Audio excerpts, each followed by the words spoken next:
Hi, this is the Cat's Library. I'll be your librarian today. Long time no see. In the last video, I drew an ibis, which is a staple of Egyptian mythology, and now we're going to draw a jackal, which is another staple, even though I didn't end up using any of those stories for this video. Engage speed paint.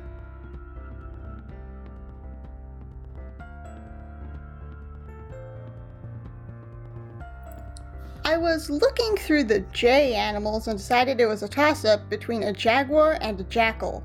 I have drawn jaguars before. I draw a lot of wolves and foxes and dogs with the general sort of shape of jackals, but not a jackal itself, and thought that it sounded fun. 2 episodes in the series ago, I drew a hyena, which technically isn't a canid, but does look similar. If you're going through the playlist, then this might be a bit repetitive. I did choose a different pose and expression though. Hyenas and jackals are both considered cowardly in folklore.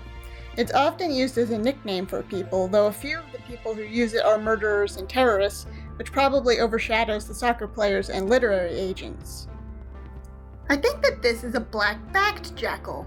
Usually I double check by looking over the reference image information, but I couldn't find it again, which is mildly concerning. Other jackal subspecies include the Asiatic, the African golden wolf, and the side-striped. They are omnivorous scavengers that follow bigger predators around, but occasionally when they hunt in packs, they can hunt prey as large as antelopes.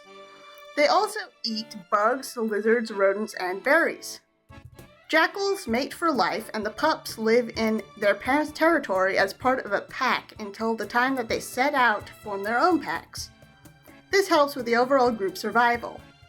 While jackals are nocturnal, black-backed jackals are also regularly seen in the daytime. When it comes to the drawing portion, I really think that I've improved in my sketching ability.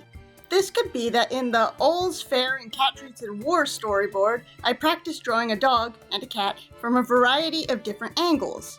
I didn't really use a reference for those though.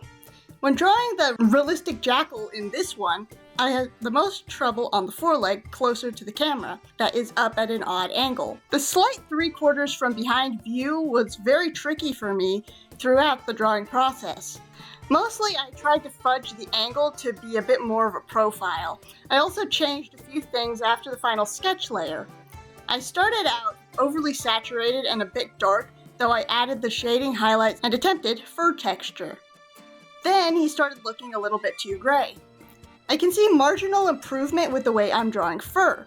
At first, I started by making a bunch of gradients, and on top of that, I tried making several small strokes with a low opacity brush. After adding shading and highlights, I went over the jackal with a few pencil brushes and a spatter brush to try to get that speckle texture. After a while, I flattened the layers to shrink the head, and I drew a bunch of abstract shapes with a hard brush, which I later put on a lower opacity and a highlight Photoshop setting. I copied and displaced the layer before setting it to multiply. In an attempt to fix the gray from earlier, I accidentally made him a bit too saturated. As a result, I put a tan layer on low opacity and on the color layer setting. I also had difficulty with the background since I had trouble getting my mind around there being grass under him and behind him at the same time. But in the end, I think that the drawing is somewhat readable. There is a kind of stylized graphic design look to the final image that I kind of like, but I have no idea how I achieved. The drawing process took 4 hours this week, which is more than last week, but less than the maximum for the channel. The 20 characters 5 color video probably has the longest speed paint, though one of the Dragon Planet videos might have surpassed it with the cumulative speed paint showcased throughout the runtime. I was looking for myths about Anubis, who is the Egyptian god of jackals, but one of those stories would require a bunch of backstory into who the other members of the Pantheon/Ennead are, and the other one is super graphic. I am a PG-13 channel at best, when and if I pick up the nerve to become more edgy. That said, there is a story about jackals from India that goes like this. A jackal went into the human village at night to scavenge for whatever he could find. However, he was young and forgot to watch out for the dogs who banded together to drive him out of town. On the way to running for his life, the jackal charged straight into a vat of blue dye. He got completely covered in the stuff and booked it into the jungle. The dogs did not follow him once he was no longer a public disturbance. As he was still running, he charged right into the lion. The lion didn't recognize him, and so the jackal said that he was called Chandru, and that he was the protector of all animals. The rumors spread, and soon he was made the king of the jungle, since he wouldn't protect them unless they gave him all the perks of royalty.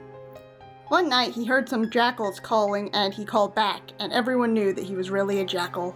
He was chased out into the jungle and never seen again. This next story is from North Africa. There was a farmer who plowed a field with 2 oxen every day, and every day a lion came up to him and said that he had 2 choices. The farmer could give 1 ox willingly, or the lion would eat both oxen and the man. The farmer always chose to hand over the 1 ox, and then he had to buy another ox at the end of the day so that he could continue working the next day. One of these days, a jackal spotted him on the way home and asked why he always had a different amount of cows every day. The farmer told him, and the jackal was quiet for a minute. Finally, he asked if he could hypothetically solve the farmer's problem. If he, the jackal, could hypothetically get some mutton as payment. The farmer agreed, and they put their plan into motion. The next day, the farmer brought an axe with him to work. Axes and hatchet. The lion came and made the same demands as before, only he was cut off as the jackal hid behind a hill and called to the farmer in his loudest, scariest voice, asking who was there. The lion quaked in fear, and the farmer lied, saying that there was only a block of wood. The disguised jackal asked why the farmer wasn't cutting the wood with his hatchet.